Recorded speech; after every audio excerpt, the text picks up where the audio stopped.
Assalamualaikum warahmatullahi wabarakatuh. Selamat pagi buat anak-anak sekalian serta adik-adik dimanapun Anda berada. Kali ini kita akan mencoba untuk menjelaskan tentang bagian-bagian jangka sorong atau sketmat, ya, khususnya untuk adik para pelajar, anak-anak didik para pelajar yang baru menduduki di kelas 10 SMK. Ya, setidak-tidaknya kita harus mengetahui tentang menggunakan ataupun bagian-bagian alat ukur, ya, setidak-tidaknya adalah jenis jangka sorong yang harus kita kuasai bagaimana cara pengukurannya. Tapi untuk kali ini tahap awalnya kita memperkenalkan dulu bagian-bagian jangka sorong. Nama-nama bagian jangka sorong. Ya, seperti apa penjelasan tentang jangka sorong tersebut? Mari kita lihat nama-nama bagian jangka sorong.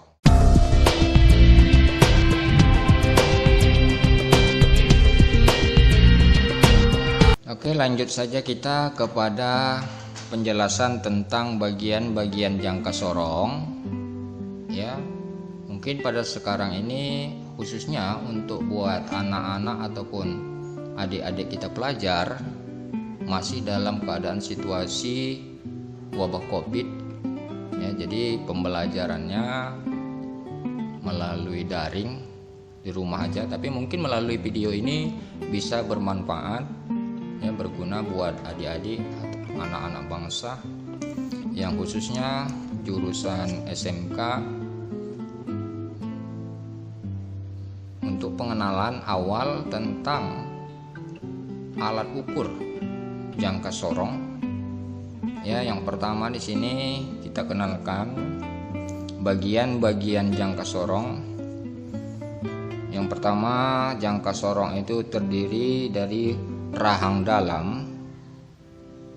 Yang mana disebut rahang dalam? Nah, kalau kita lihat seperti ini jangka sorong, ya, yang dikatakan rahang dalam, ya, adalah antara bagian bawah. Inilah yang disebut rahang dalam. Nah, jadi kalau kita rapatkan seperti ini, nah, bagian inilah yang disebut rahang dalam. Ya, itulah awal pengenalan bagian-bagian jangka sorong. Sedangkan rahang dalam ini terdiri dari rahang geser dan rahang tetap. Mana rahang gesernya? Nih, inilah rahang geser yang dikatakan rahang tetap. Inilah rahang tetap. Ya, semoga paham. Ya, kenapa rahang geser bisa kita geser? Nah, kemudian yang kedua, rahang luar. Ya, jadi pada alat jangka sorong ini terdiri tadi yang pertama rahang dalam, yang kemudian rahang luar. Mana dinamakan rahang luar? Nah, di sini. Yang di atas, bagian atas ini disebut rahang luar. Nah, kalau kita tarik, nah seperti ini. Tetap dia terdiri dari rahang geser dan rahang tetap. Ya, karena dia bisa kita geser. Nah, kalau kita perhatikan seperti tanduk kambing, ya, tanduk domba. Nah, jadi seperti tanduk domba ini adalah disebut rahang luar. Ya. Nah, fungsinya apa nanti? Nah, nanti kita lanjutkan. Untuk awal ini kita memperkenalkan nama bagian-bagian. Yang ketiga, pengukur kedalaman. Jadi jangka sorong ini banyak manfaatnya, ya. Bisa tadi dia ada rahang bagian dalam, rahang luar, ya, masing-masing punya manfaat. Nah, kemudian bagian yang ketiga, pengukur kedalaman. Nah, ini. Nah, kalau kita geser, rahang geser, nah, maka dia muncul keluar.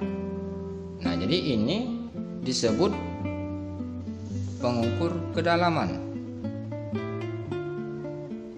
Paham? Ya. Nah, sedangkan skala utama pada jangka sorong, ya, skala utamanya itu kalau di sini kita memperhatikan satuannya sentimeter, ya. Nah.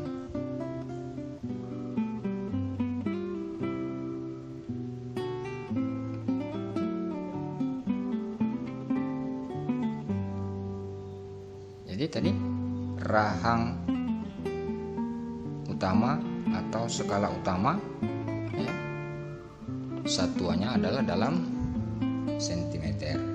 Nah, ini bisa kita lihat, ya, 0, 1, 2, 3, 4, 5. Nah, itulah dia disebut dengan skala utama, ya. Satuannya kita pakai sentimeter.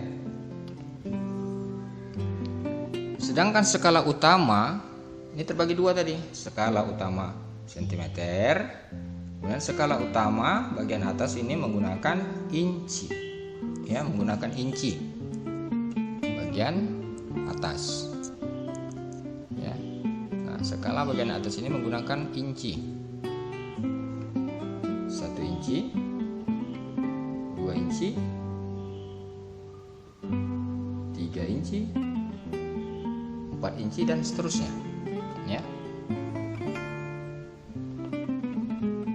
Sedangkan skala nonius, ya, skala nonius ataupun skala tambahan itu satuannya terdapat dalam milimeter. Nah, di mana skala nonius ini? Nah, di sini, ya. Ini adalah skala nonius. Nah, 0, 1, 2, 3 sampai 9, 0 lagi itu adalah skala nonius. Satuannya dalam milimeter. Nah, ini bisa kita geser.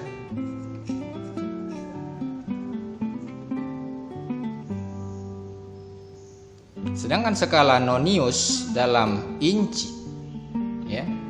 Nah, dia terletak di bagian atas. Inilah disebut skala nonius untuk ukuran satuan inci,